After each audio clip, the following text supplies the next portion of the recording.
Is anyone willing to read 26 loud? I'd be happy to. Good. What is heavy weights down what is light. What is still reins in what is restless. That is why a wise traveler never walks away from his luggage van. Though he possesses luxurious mansions, he lives in peace and stays aloof. Why would an owner of 10,000 chariots treat his own life lightly when governing the world? Be lightheaded and you lose your route. Get restless and you lose your control.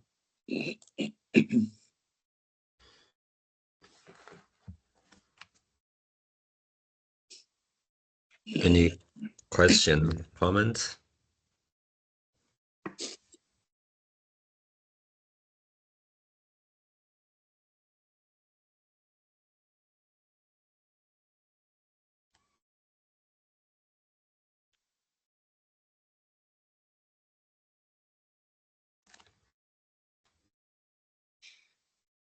Do you understand the sentence, a wise traveler never walks away from his luggage van?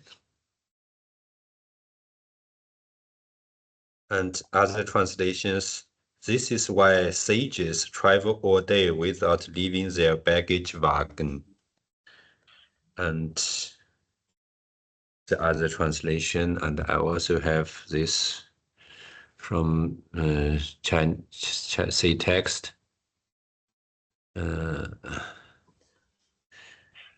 Therefore, a wise prince marching the whole day does not go far from his baggage wagons. Basically, also similar. And the first is, why is this so important? I cannot understand. And the second is, it seems to me, at least,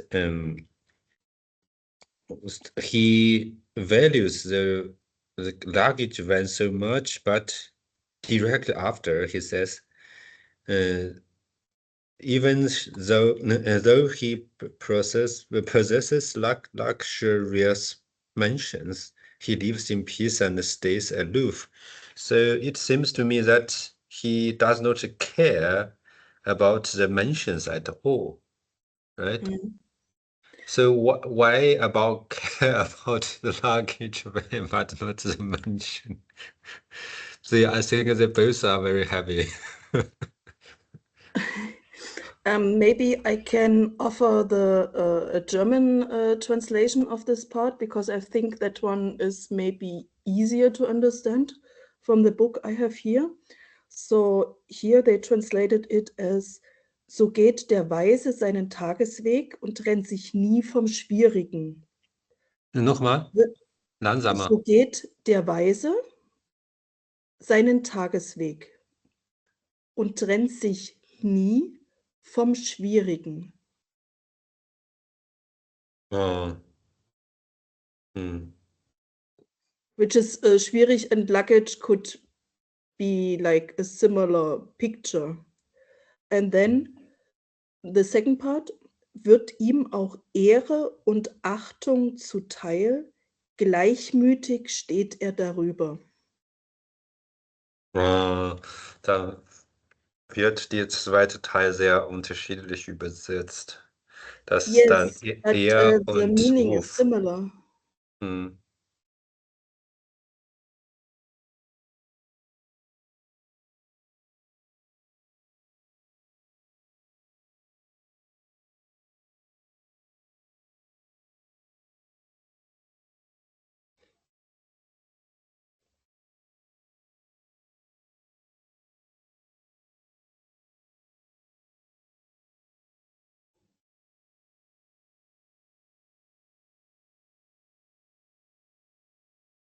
Yeah. I mean, I think the wise traveler versus sage or whatever is just because different manuscript traditions have different words there, right? Like some have junta and some have. And luggage could also be meaning a picture of all the emotional baggage and stuff. It doesn't have to be like a suitcase at the airport. Sure.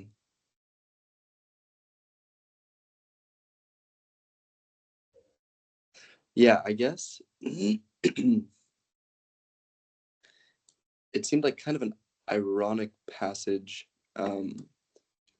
because we have this, the first line is talking about the gun, the root, Yeah. and the heavy is the root of what is light. And so that makes it seem like the thing that is rooted is a good thing. What is still, is the root of, or controls what is restless. But the wise traveler being sort of controlled by his luggage doesn't necessarily seem like a good thing, right? Like that seems Exactly, that's what like, is yeah, that what I mean. yeah. It's like a sort of an indirect critique, right? That he's like tied down by all of his possessions and things like this. Und then the other sentence seems to then he's tied down by the luggage, but not by his luxury mansion. Man's his luxury like temple or something like that. Mm-hmm.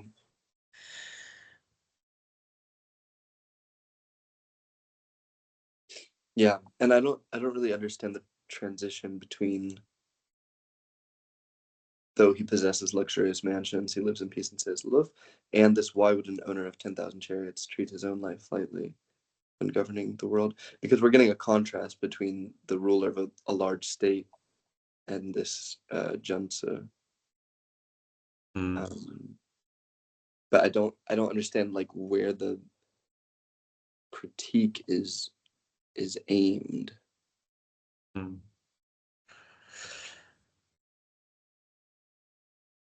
And I think basically, at least from the appearance, right, it's kind of like a critique on this rushness, right? Kind of like I cannot help myself thinking on Trump, like how can you write so many tweets, right?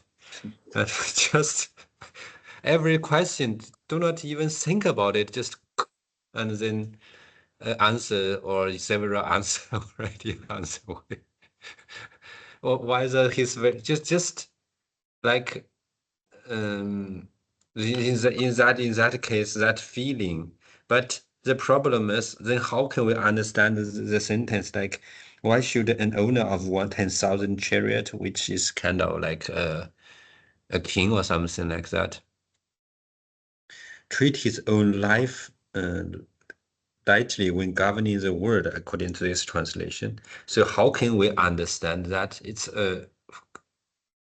do a war or just, I don't know, or leave his large baggage van when he's traveling, or right, or take or care too much about his palace, or luxury stuff around him. So really very, very confusing for me, this passage. Yeah.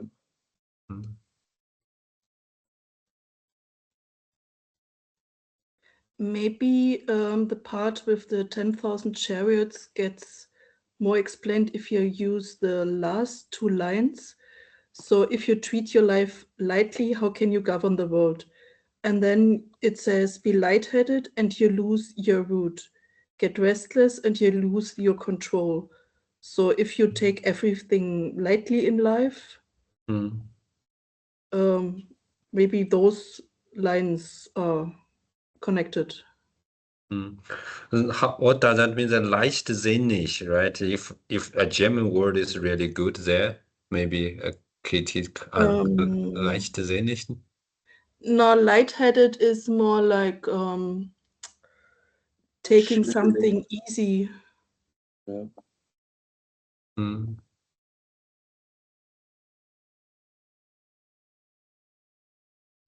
And also another word would be dizzy, sometimes depending on the context.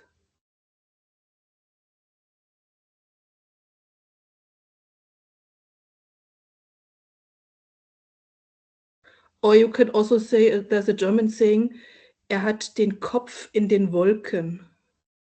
Yeah, Luftmensch. Yeah. Hmm. Having your head in the clouds. Mhm. Sounds weird in English. The clouds. That's Socrates.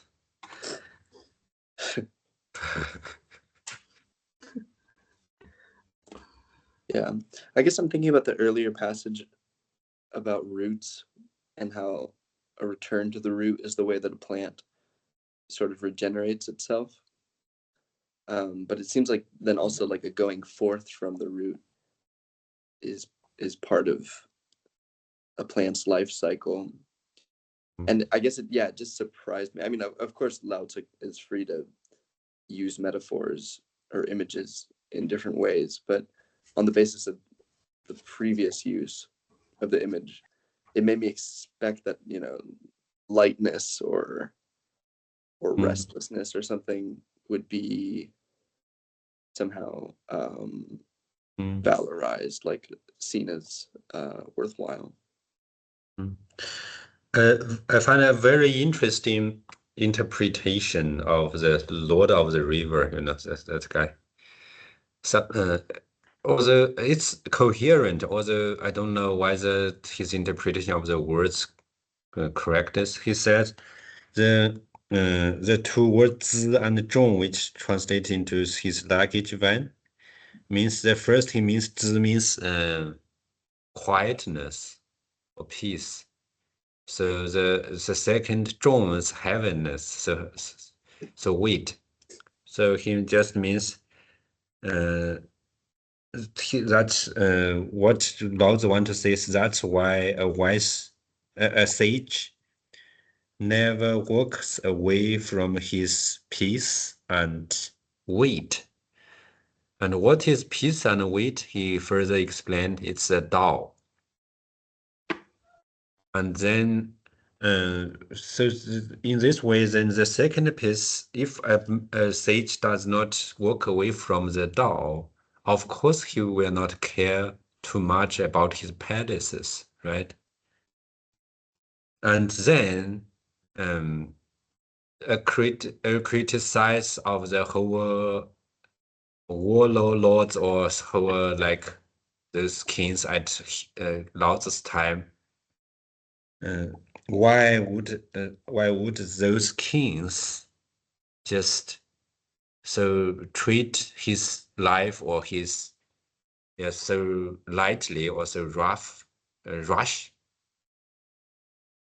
Yeah, and also the word or something like that. So I find that interpretations coherent, but the problem is whether to understand 自重 as peace and weight is correct, and therefore Dao is correct. Yeah.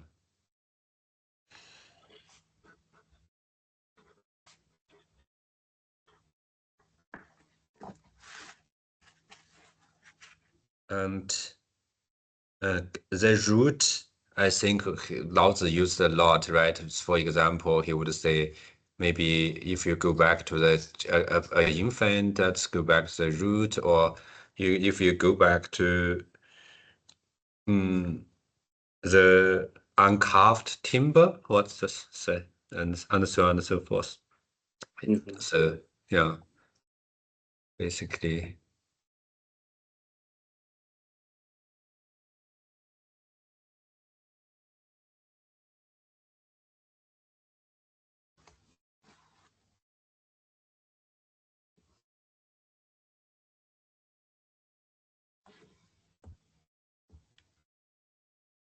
Yeah, I mean, that makes sense to me that the luggage van is standing here as an image of the Tao. I guess I was just reading this one commentary on it that was making the argument that, like, understanding this passage as being about a shangran, like a sage rather than a junsa, is kind of it's just confusing, because like a sage wouldn't be sort of traveling around and possessing luxurious things.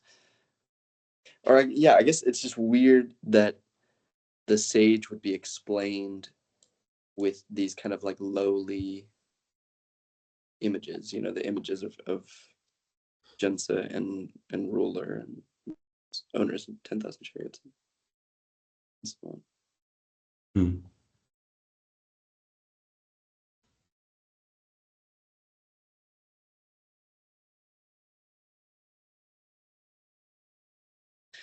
But yeah, I mean, the sense of the passages is clear if we just sort of stick to the final two lines. Yeah, right? exactly. Yeah. So kind of like say, how to say, think, keep your mind peace and empty, and also maybe consider it, right? Not to be rough and leichtsinnig, and to maintain your depth of your mind or something like that. Kind of like basically this direction. Mhm. Because the conclusion, as you said. And also the introduction sentence, right? Also, so the beginning and the conclusion of this passage is clear, Yeah. but the problem is the middle part. Right.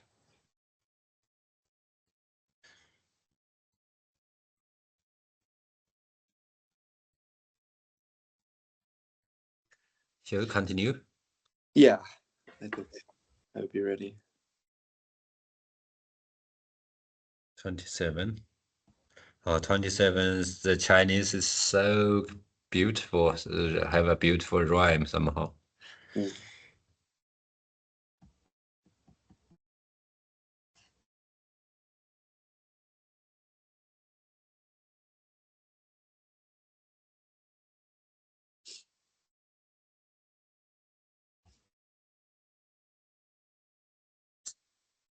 Anybody willing to read it loud?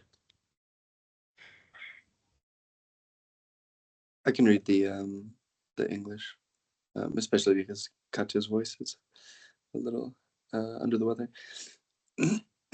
A good driver never leaves behind a trace of his rut. A good speaker never commits a slip of the tongue. A good accountant needs no tallies or counters. A good fastener uses no latch or bolt, but cannot be opened. A good knot uses no rope or noose, but cannot be untied. That is how the sage is always good at saving people, so that no one is abandoned. He is always good at saving things, so that nothing is abandoned. That is called the heritage of wisdom.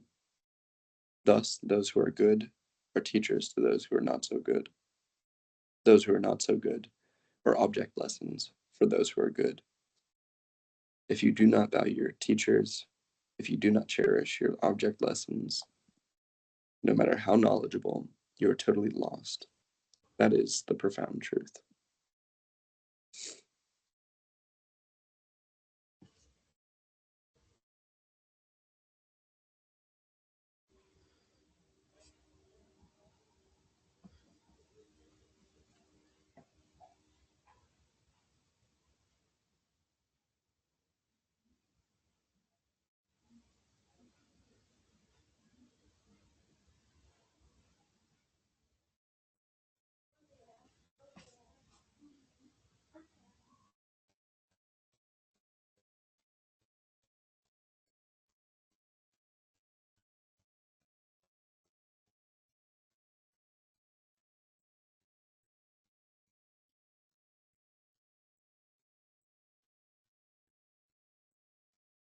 I was interested by the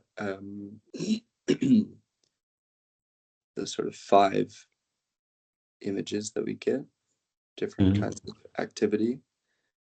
And it seems like the first 2 have to do with sort of not leaving like an ugly sort of trace. Mm. I think blemish is the translation elsewhere of slip of the tongue. And then the final two are about restraint. I keep holding something in or back. But then I don't know what the middle image is about, this third one. Like not needing a tool. What does that have to do with sagehood?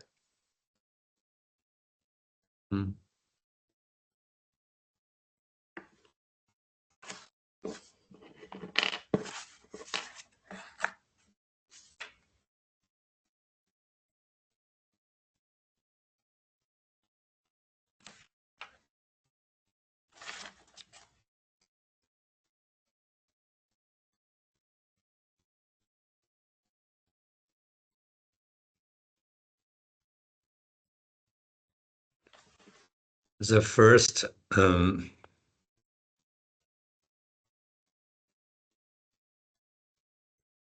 good driver or good worker never leaves behind the truths of the Spur or of the.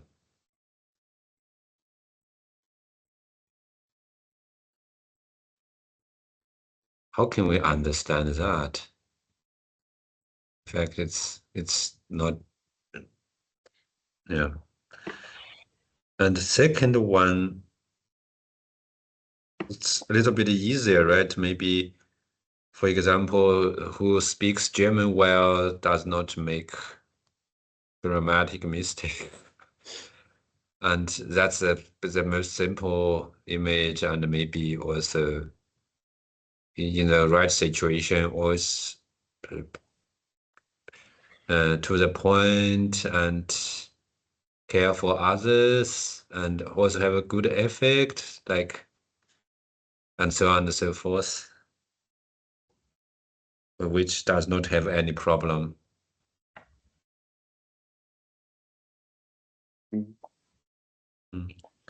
This third one is also an interesting comparison. For example, in China, you are not allowed to take the calculator into exam room, clausur. But here you are allowed. So in China, we are trained like you must calculate by your heart.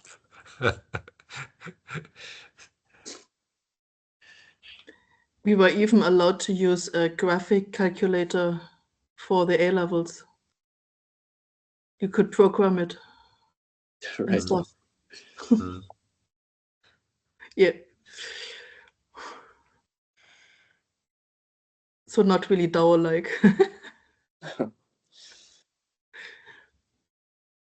And the fourth is usually the Chinese architecture. They don't have, it's like the nails, like Yes. Western, but they cut the wood in a form and they put them together and then so then they will just, you don't need any glue or nails, something like that. Just use the wood as the traditional Chinese architecture. Also, I think try to get close to what Laozi has to say here. Yeah, that was also how I sort of assumed it was supposed to be interpreted at first. But it's talking about a door bolt, right? Not like not the corner of a building or something like this. And then I mean, however the case may be, or whatever the case may be with the bolt, there's something I don't understand about the rope image, where there it seems like certainly there's no material. And I mean, this Chen Guying sort of commentary talks about this as a demonstration of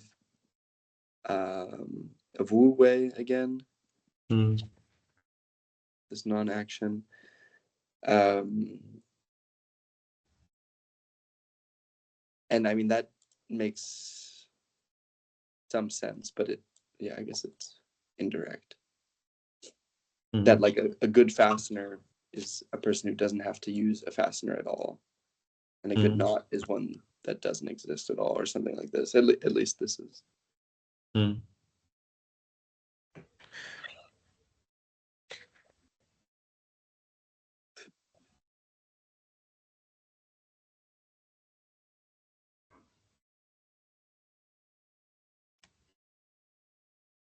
And then I think Chen Guiying, his interpretation is very interesting. So like the second one, he says it's somebody who can teach without words, that which means good at speaking. Mm-hmm. Yeah, good at words. Basically, he understood this in kind of like non-action. Yeah.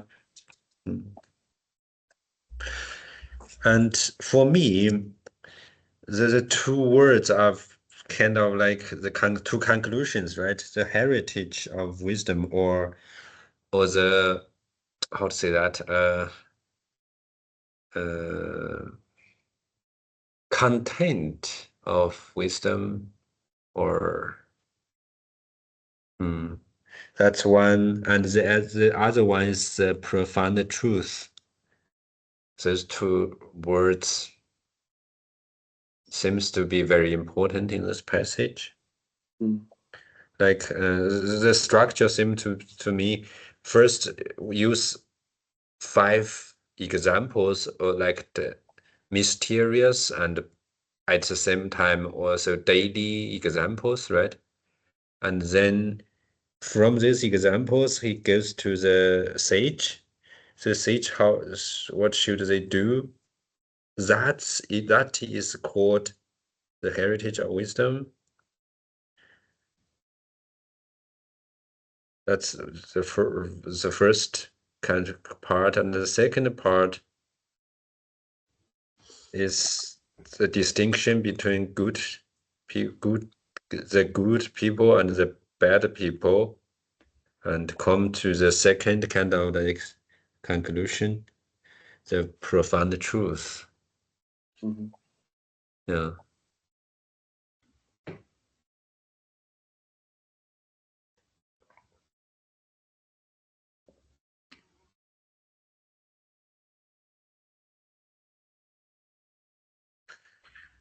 The first is then how can we go from the first 5 mysterious and daily examples to the sage, the passage, right? Mm-hmm. It's not so obvious. Yeah.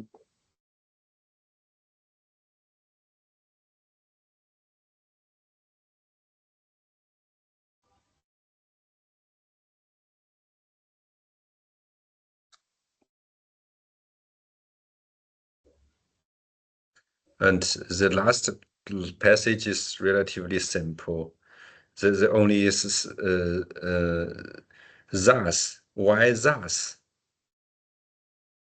I don't think we have a like therefore or thus, something like that.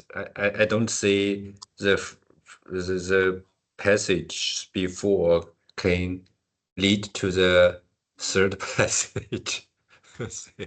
So, but except from that, I think the message is also quite clear and very logically structured, right? Mm.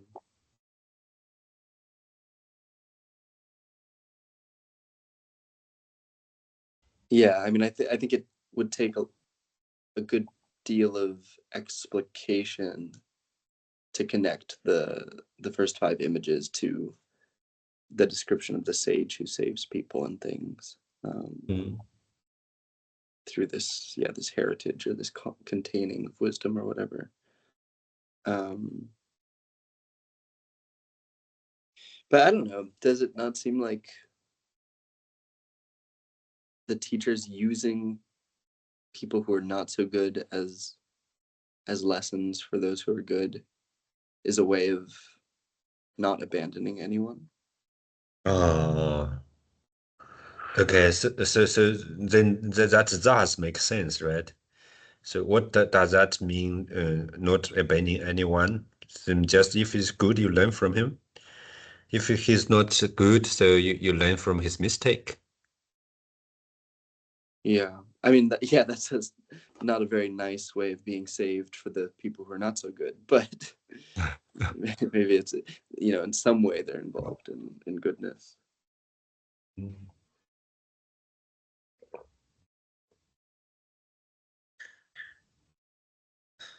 Yeah, I mean, the logical connection that I don't understand is then to, if you do not value your teachers, if you do not cherish your object lessons, no matter how knowledgeable, you're totally lost. That is the profound truth. Like, that's the end. I have no objection to the content of the final 4 lines. They seem obviously true to me.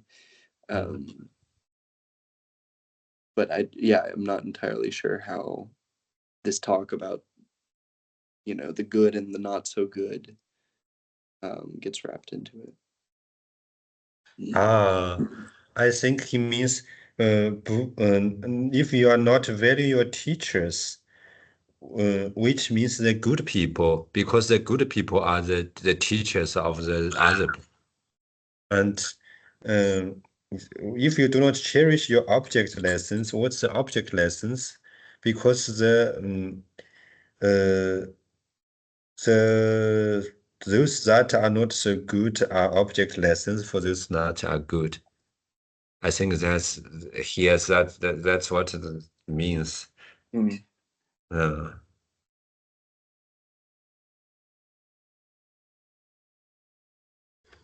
Yeah, and I mean, what would it mean to be a knowledgeable person who doesn't value teachers or object lessons and is thereby lost? Like, it just seems like to be knowledgeable is to value your teachers and the lessons. Or is it, yeah, I don't know, is it talking about like a more abstract form of respect? Respect for the people, like, in whose company you're learning. That's the one. And for me, I have the feeling like if somebody criticizes me and they have their right, I'm really kind of happy because they can learn something, right? And also that's basically, so I also went to university when I was kind of like 32, 33, right? And just after working so many years. So I think I want to learn kind of like, and to getting better. But I can also see in life very, very often that people just get, maybe this is a very simple, my understanding is just open-mindedness. And some people are just close their mind. So if they saw somebody which has some outstanding quality, but does not see but does not really understand or see them, or does not learn from them, or at the same time, if they see somebody has a lot of problems, they don't look at themselves, right, and then learn. So they may be a very good engineer, say, still, but Laozi would say he's lost.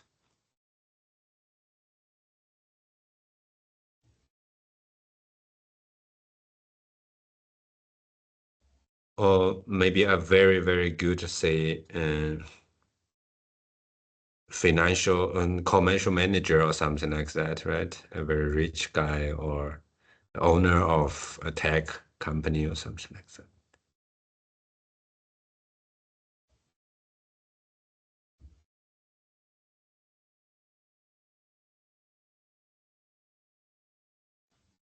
Does that make sense? I think, but I think I just make it too simple. We cannot hear you. You're You are muted, mute. Skylar. Sorry, embarrassing. No worries. I was just saying I don't have a better suggestion, and that it seems reasonable to me that that's the point.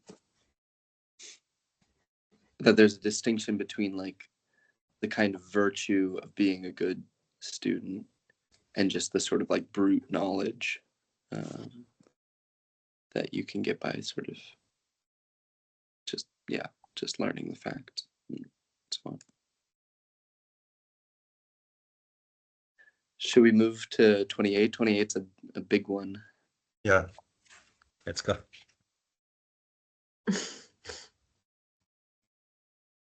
Maybe this one we can read together, and you read the first, or I read the first stanza. How to say it? Stanza. Yeah. And then we change. Know the male, stay with the female. Be the ravine, how to say it? Ravine, yeah. Ravine, yes. Be the ravine of the world. Be the ravine of the world, and the eternal De will never leave you. And you will return to infancy. Know the light, stay with the dark. Be the valley of the world. Be the valley of the world, and the eternal De will always satisfy you, and you will return to the pristine timber. Raw timber scattered becomes utensils. The sage uses them and becomes the leader of leaders. Thus, the great region is undivided.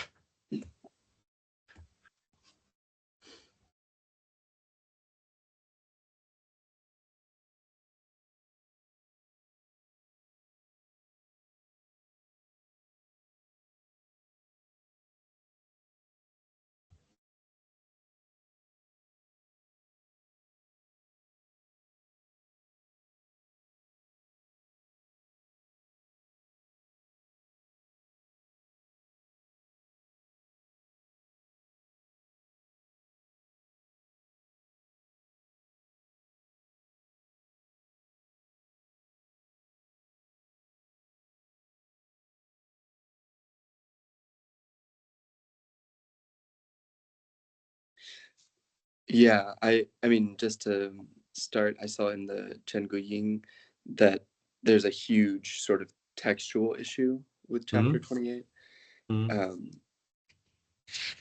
Basically, it seems like there was a big interpolation later on because people had forgotten that the word for dark can also can mean like shame or dishonor. And so I am a little suspicious of Wu's translation, just because it sounds really, really nice what he's done, but this like repetition and everything. I'm wondering how original that is, but I think it works really well as a sort of meditative text. Yeah. I mean, I was very moved by this passage. If I'm understanding correctly, Skylar, Chen Guyin and Wu, they agree with each other. Basically, they say the passage Chen put a lot of time in it were added by the later scholars. So they both are agreed that only those passages that Wu translated are or should be the original text of Laozi. So he would basically just throw it away, maybe for the readers to understand it more easily. So he just didn't mention that. Right. Yeah, okay. I'm seeing that what I was assuming was a disagreement about text is just a disagreement about translation. So this like be the ravine of the world, and then in the Chen Guying, the second rep isn't just a repetition, but it's by being the brook of the world, constant will not Yeah. destroy you, and you will return to infancy. Mm. Oh, which I guess is also in the Wu. Sorry, I'm just being nitpicky and not on the ball. Because yeah, Wu also has a causal relationship between the second be the ravine of the world and the eternal day will never leave you. Or the eternal day. Mm.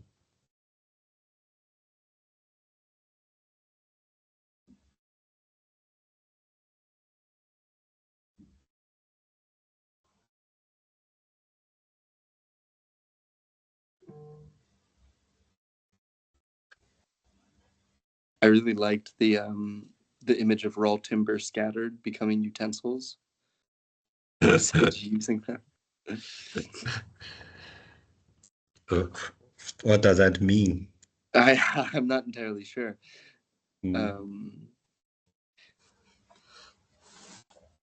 Like I was wondering what the word scattered here really means. I guess Chengu has split, which makes more sense to me. But it's kind of a dark metaphor, I think, like the idea of the sage using people who have not figured out how to stay with the and the pristine timber and everything. Later on, in fact, the basic Taoism, right, they play with this word use a lot.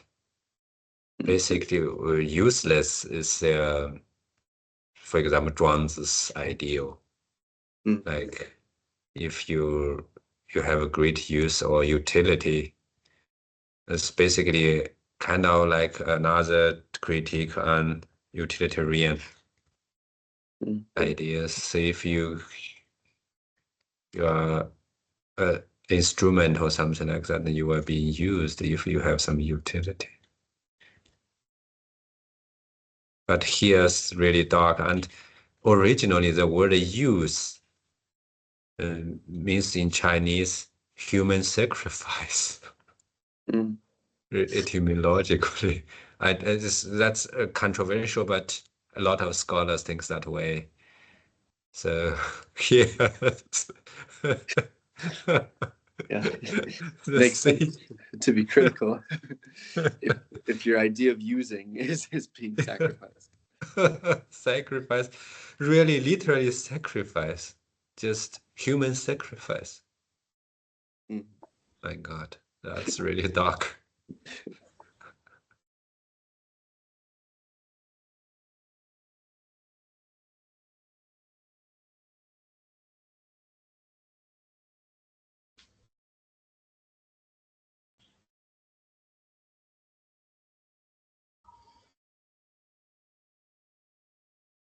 Here it means like if the pristine timber should not be scattered, right? You just say if you get started, then you will be some utility, or you will be an instrument, or like what Kant says.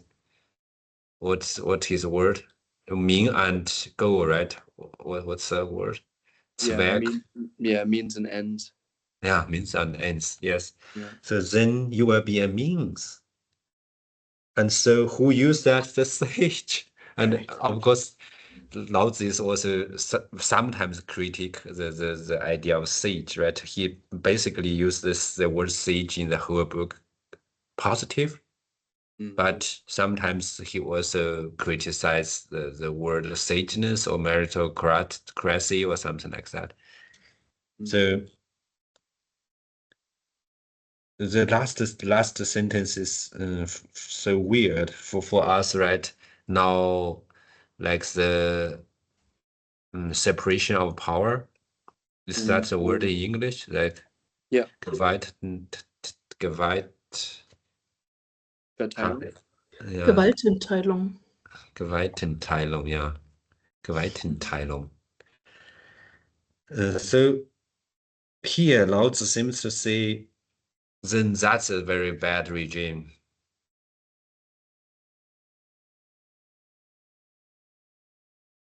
Yeah, yeah.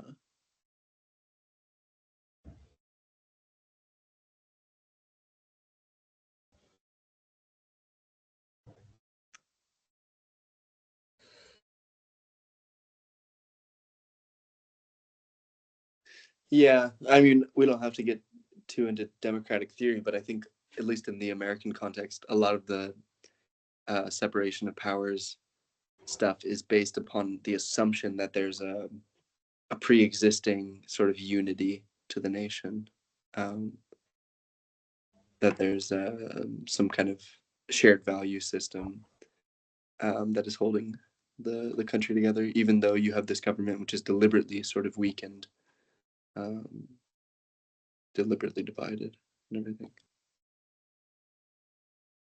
But yeah, I mean, sort of authoritarianism is definitely coming back into fashion, especially in the U.S. Sort of like theories of Carl Schmitt are becoming popular again, and this like idea of the unitary executive and stuff like this.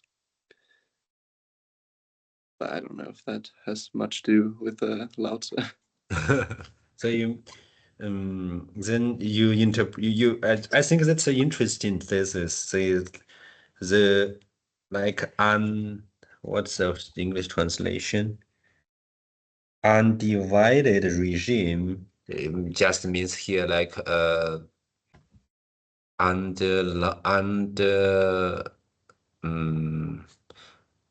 the foundational or the underlined, I don't know, national identity or right, something like that, or values. Yeah, Mm, I mean, just based on the earlier descriptions we've gotten of sort of a well-functioning society, it mm, seems like he would see it as a society in which like families are mm, harmonious, the relationship between like superiors and inferiors is mm, harmonious, mm, and I don't know, you can achieve that kind of harmony in different ways, but I mm, think the sort of fantasy in the US is that you have shared mm, values as the basis for it. mm. But I think Laozi, as the book as a whole, I would say, he kind of his solution to the chaos in that time is a kind of utopian. Mm-hmm. Just then we go back, like we don't like maybe basically just the state of swine, right, in the republic. Basically that, so you don't have so many desire and also so many distinctions, and also don't need so many utensils, and so on and so forth. That's what he means. I think he still didn't say, okay, we need a underline or fundamental national identity or something like that, but rather a really nostalgia, utopian kind of like utopia. Mm-hmm.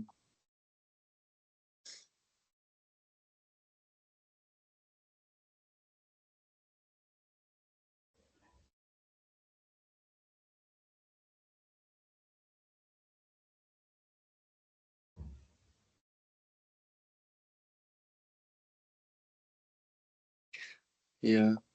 Yeah, I guess just to return to how shocking the last stanza is, um, sort of my experience of reading the text is that the first two stanzas are very calming, and sort of give me like a deep sense of peace. Um,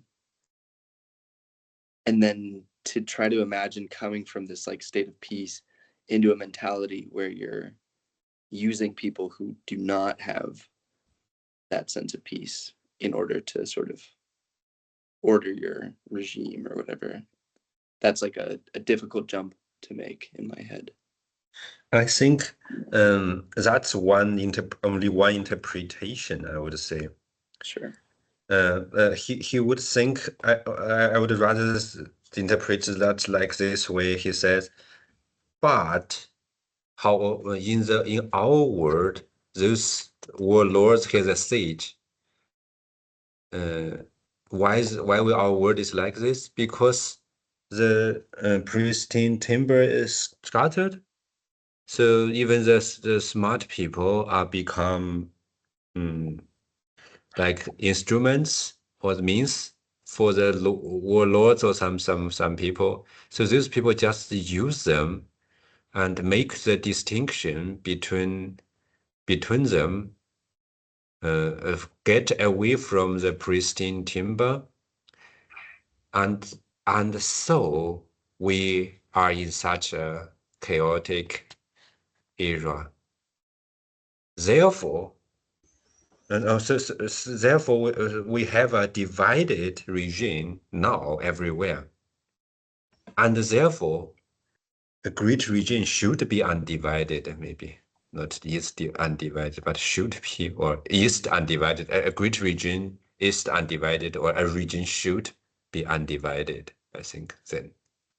Then it's not striking. So that the whole stuff then kind of like say, rather maybe unrealistic, but then it's peaceful, as you said, and satisfying. Mm.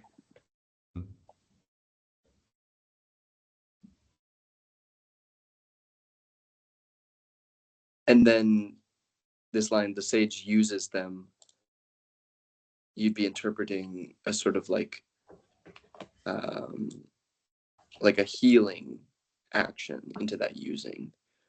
Like the way the sage uses the scattered timber is by trying to make them whole again. No, I would say here the sage then is not very positive. Okay, right. So just like maybe then say just a manager, right, used a barking dog, some feeling like that.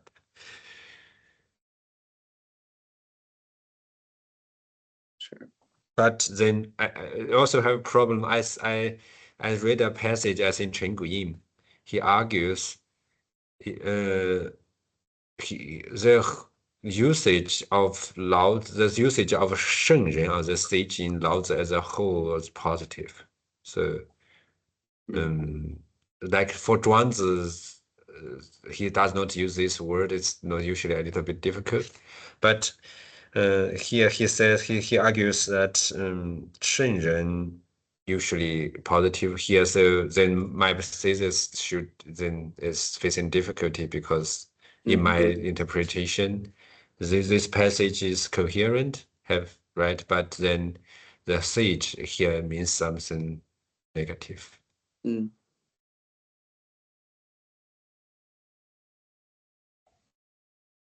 It's interesting that Zhuangzi doesn't use Shengren. Or more negative. He used the 真人 or the true people or the authentic people. So he not holy 圣 something like holy. So 圣人 is holy person or something like that. Sage. Sure. Okay. And 庄子用真人 which is a true or authentic person. That's his preferred word for a good person. Okay. Yeah.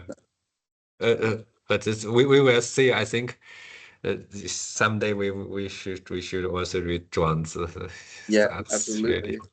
really For sure.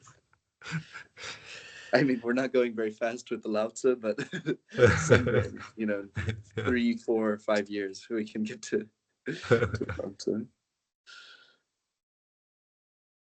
Anyway, another further questions about this passage?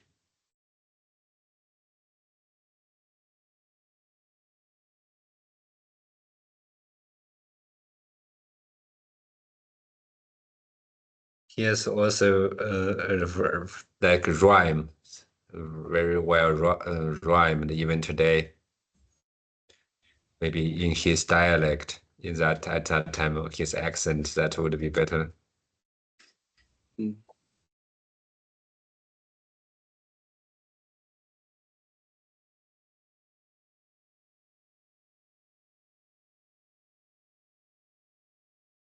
Further question? Katja? No, not really. This one is weird. This one's weird. Yeah. What's weird about it? I'm not. Yeah, no. Sorry, my brain is not working. No worries. No worries.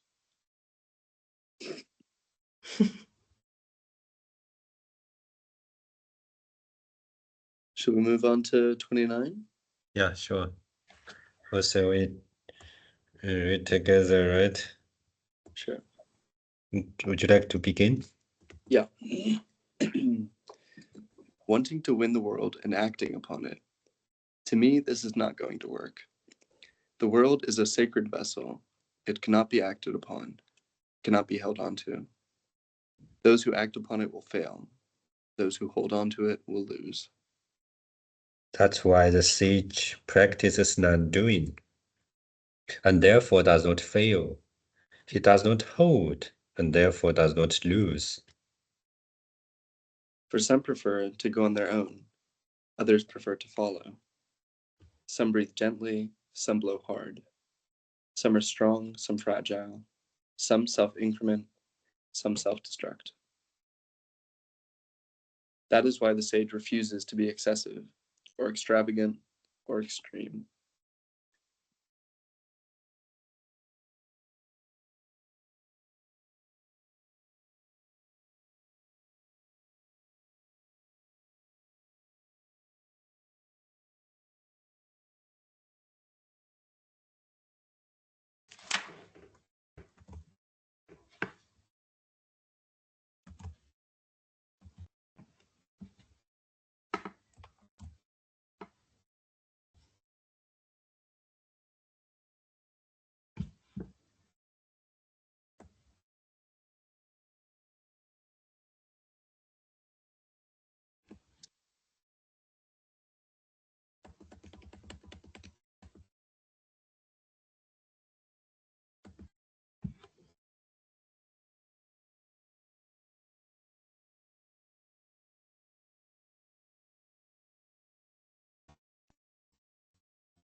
Any question, comments?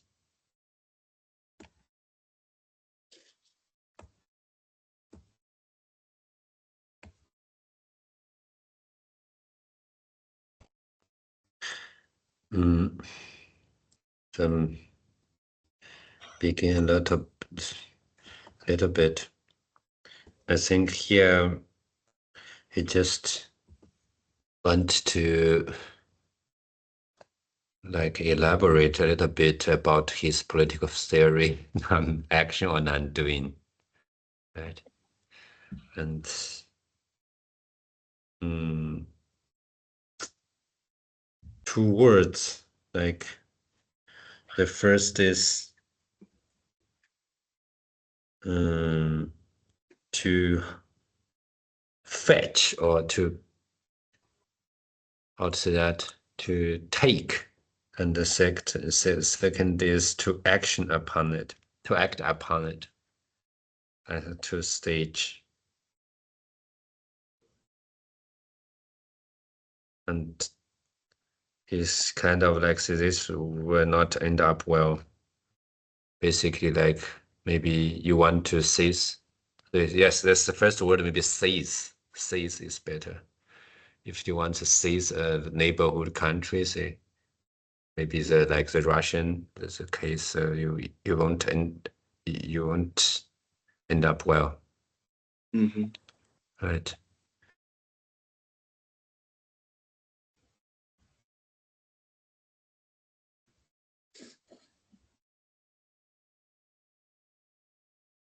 And about action upon, so that's a lot of interpretation. What does that mean?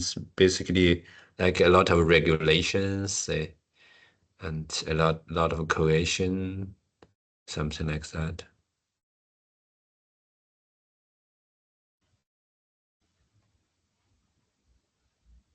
A lot of laws, something similar to that way.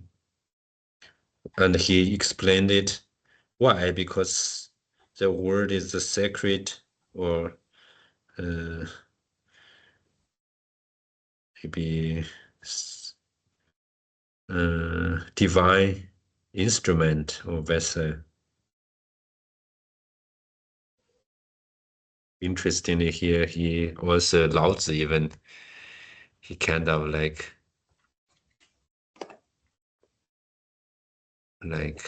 to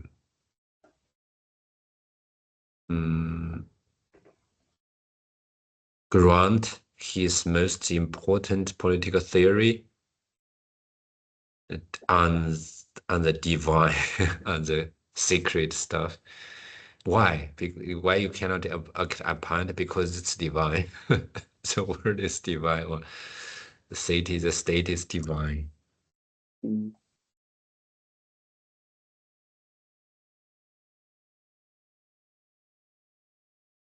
Yeah, I mean, it's an interesting approach to have to the world, and specifically to the political world. If we're, yeah, I mean, thinking about the sort of like warring states period. Or are you taking the word for world? There's tiande? No. Which passage? Which sentence? The third. Well, but yeah, I mean, also just the first line. So, here the word he used the word 天下, which means under Yeah. heaven. Yeah. Yeah, tenjia. Right. Yeah, I guess it's not clear to me what is included. I mean, I guess everything is included in tianjia.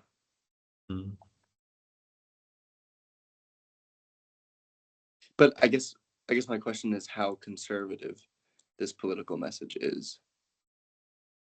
You know, if the sage is presented with a sort of corrupt state system or regime system, is that also part of the sacred vessel that the sage then doesn't bother with, doesn't try to affect?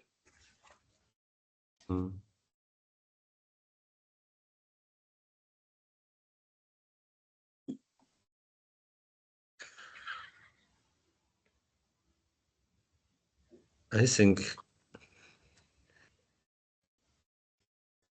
he bothered with that, right? He's sad with that, maybe even. So what Lao Tzu want to say is, if all your rulers can do a little bit less, can desire a little bit less, the world would be a better place.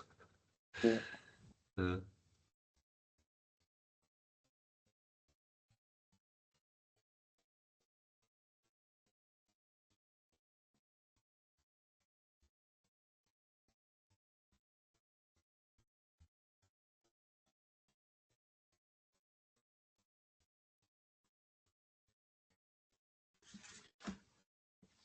And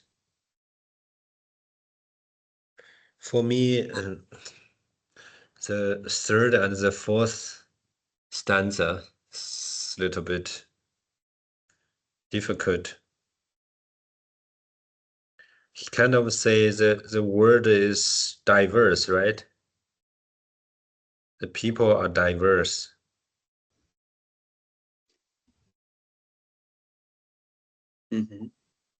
So that's why the sage refused to be excessive or extravagant. So how can you go to that? Yeah, I was thinking about this one, especially in connection with the prior passage, which is talking about, you know, using the scattered timber as utensils. And so, yeah, I was wondering if it's making the argument, they're just people of balancing and different sort of constitutions and tendencies. And so a sage doesn't have to be like Stalin and sort of say, okay, we need to purge, a large portion of the society in order to attain a well-ordered system, because our society is not balanced. Like, we have too many people driven by greed and the desire to protect their property and everything. And so, like, the alternative to that is to say, okay, actually, people's dispositions are going to balance out. You're going to have greedier people and less greedy people, and the sage doesn't actually have to intervene like this. But I don't know. Does that make any sense? I think definitely those stuff together, right? So you just want to say, because those people have different dispositions and characters, so let them be, then they as a whole should be balanced. As a whole should be balanced. So you don't need to do something excessive or extravagant or extreme, right? Mm-hmm.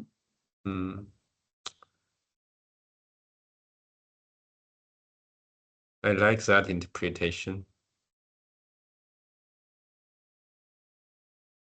My first thought is like, but I think I was speaking out, but I don't think that's hold. For some prefer to go very fast, and some always leading, and some like follow.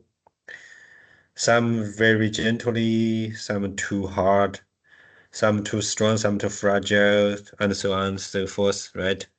So what you need to do is to keep the golden mean. Golden mean. But I think that's not a very good interpretation.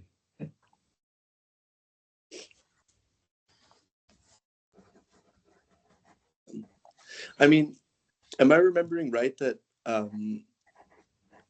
Mengzi was very concerned with the impact that a ruler has on the sort of like ethical dispositions of the people?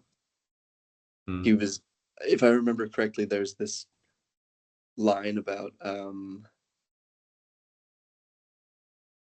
just sort of like keeping people fed and warm through the winter, and then I'm not getting it quite exactly, but something like this, and then they will figure out all the sort of ethical things on their own, and they'll have benevolence, basically. And I'm wondering if Laozi is sort of saying like that's kind of a ridiculous dream to have for a ruler. Like, you can't intervene into the ethical dispositions of your people.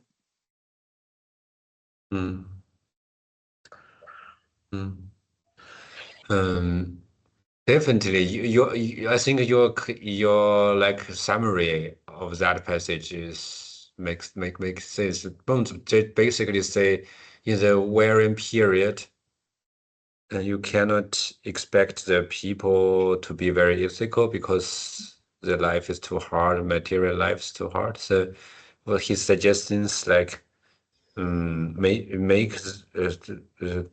there's a lot of arrangement, even how to do the husbandry and so on and so forth. And then comes to people will have enough to eat, even the old and the young, or some and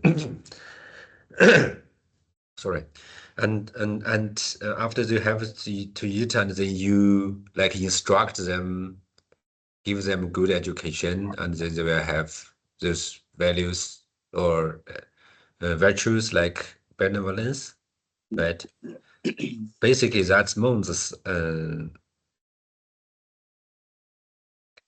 understanding. And here to Laozi, I would say Laozi would answer Mengzi that way, as you said. So you should not introduce such concept like benevolence to the people, right? Basically, you should let them be. Mm. I agree with your understanding, your interpretation. So then you mean here, it's just non-action. No, the last passage, refuse to be excessive, and or some this three stuff just means take no action in the ethical realm of the people, right? Yeah, I think that's what this stanza is about. Yeah, the last stanza. Mm. Or yeah, I don't know. This passage as a whole seems to me extremely anti-activist. Mm. But yeah, I mean, I think there's a way of understanding non-action or non-doing, or however you want to translate it, as Mm. having more action than there seems. Like it's not complete quietism and just sort of like sitting in a room and not moving at all, right? Like the sage is involved in some kind of activity. Mm. So here he's just never too much, right? Moderation. Then what you say is he's not doing nothing, but yeah, mm, being moderate, which I don't really know what that means in the context of this passage, being moderate. But I mean, I guess I can imagine, you don't go out and kill a bunch of peasants when you're angry at them for rebelling or whatever. But mm, yeah. mm. I really like the image of the world as a sacred vessel. It cannot be acted upon. It cannot be held on to. Just kind of like to be as a human should a little bit like you should know your limit, right? Even you are the president or you are, you're a very powerful man.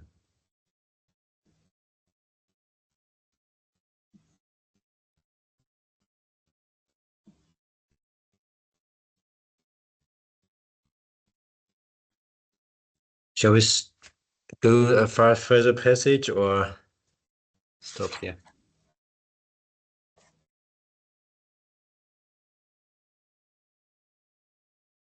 Yeah, I think we can do 30.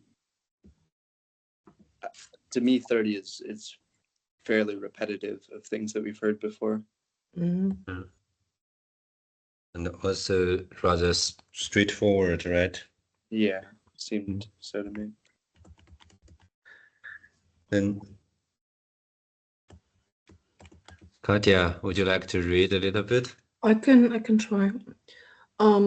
He who assists a ruler with Tao does not use weapons. Is it the right one? Yes. Yeah, sorry. He who assists a ruler with Tao does not use weapons to coerce the world, for that is sure to rebound. Where troops are stationed, brambles will grow. After a major war, there will be famine. It's all a matter of being good at gaining results, not winning by force.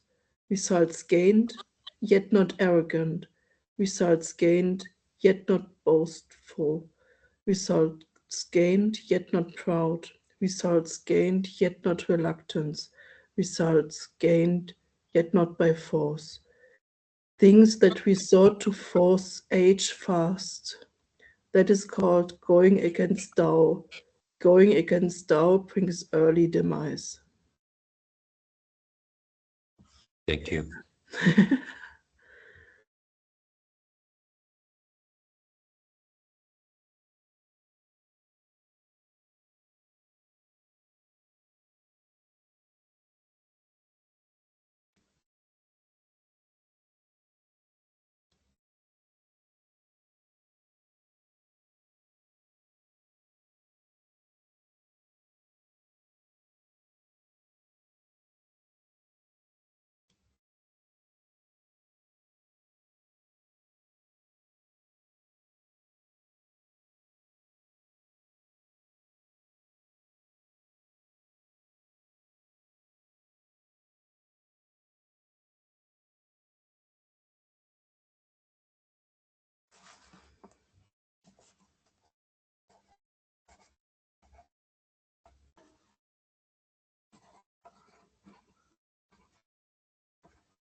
Any comments? Question?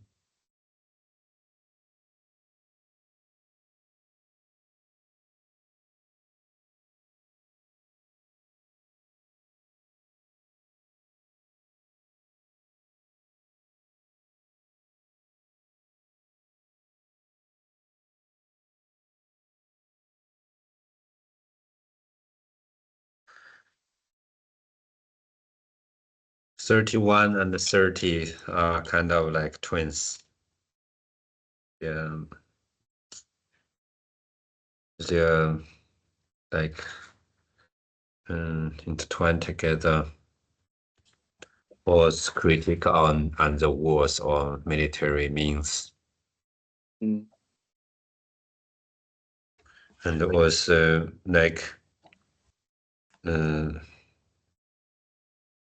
the first three lines is already this is red.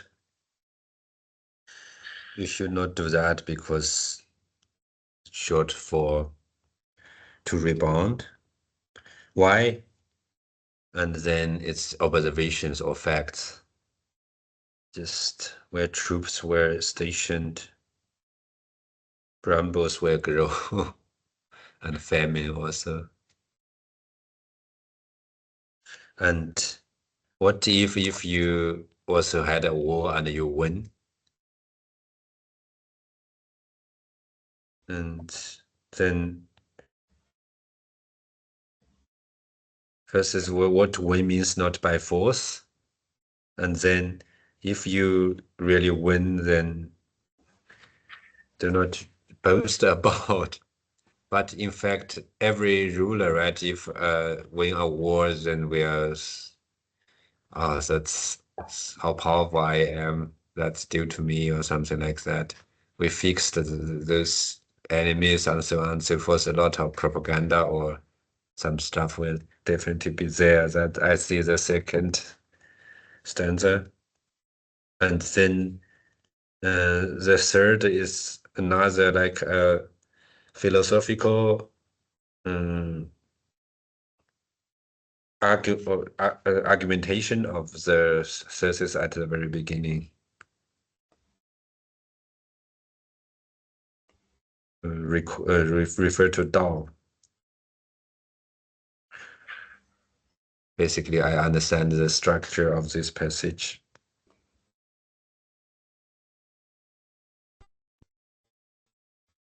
And in the like Laozi as a whole, we read, as you said, scholars, I think then this passage makes a lot of sense and already. Yeah. Yeah.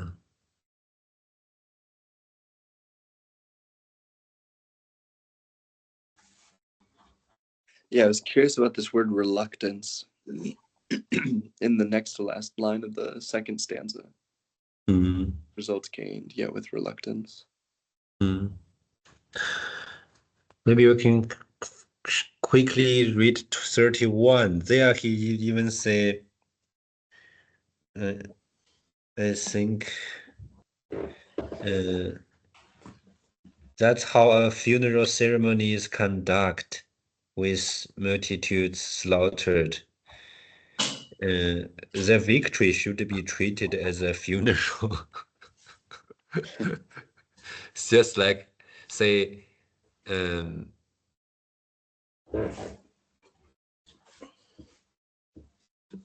have an example. So basically, you win a war and then you should not celebrate, but should hold it as a special funeral.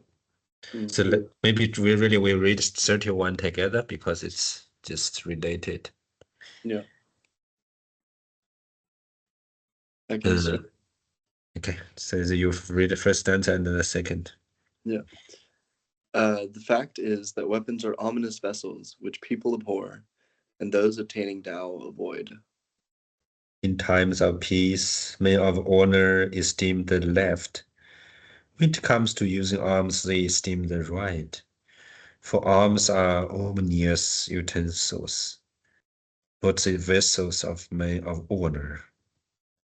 They are used only as a last resort and should preferably be treated lightly. A victory is not to be glorified. Those who glorify a victory are gloating over killing human beings, and those who gloat over killing people must not be granted their worldly ambitions. On happy occasions, the left is the upper hand. On woeful occasions, the right is the upper hand. The lieutenant general is positioned on the left. The general is positioned on the right. That is how a funeral ceremony is conducted. With multitudes slaughtered, one should grieve over the occasion. The victory should be treated as a funeral.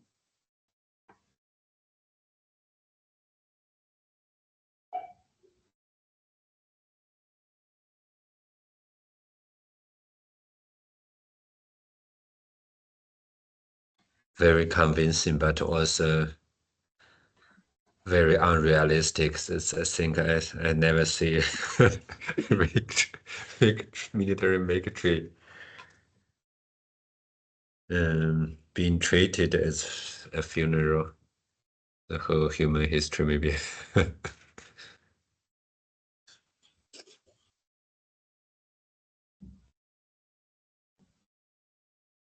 Maybe only on a family base if they lost someone.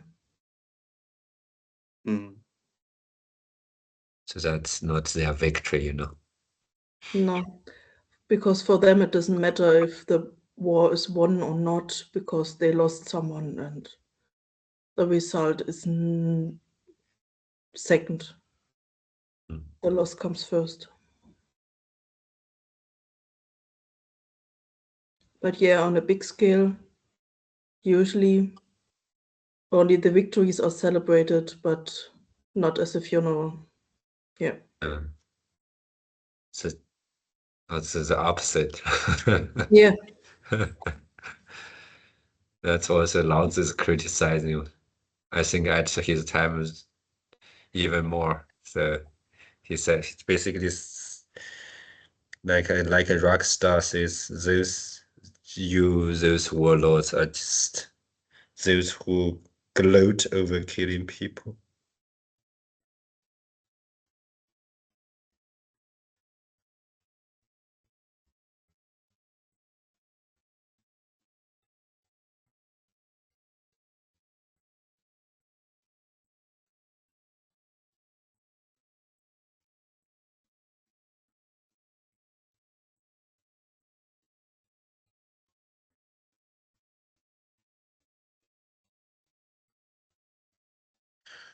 And therefore they were not able to unify the world, or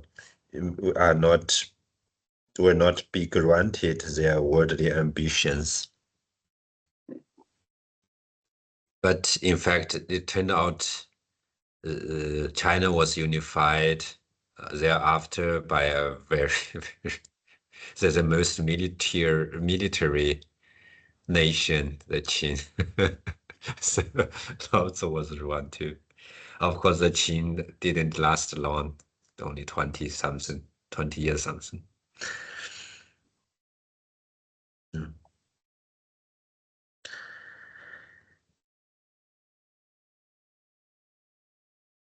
Further question or comments?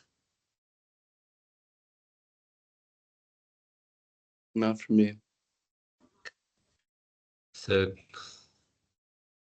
that's for today, right? We even our how to say that our ambitions are granted today. We even Yeah. it's one more. Because we avoided weapons this time, whereas in the last few sessions I heard you were using weapons. Did I miss something the last 2 weeks? Sure. Well, you didn't achieve your worldly ambitions, so there must have been some weapon usage. Weapon usage. Because the next time I think we'll begin 32 and don't be too ambitious. Maybe try to aim 14. 35, right? 35. Yeah, sounds good. 35, okay.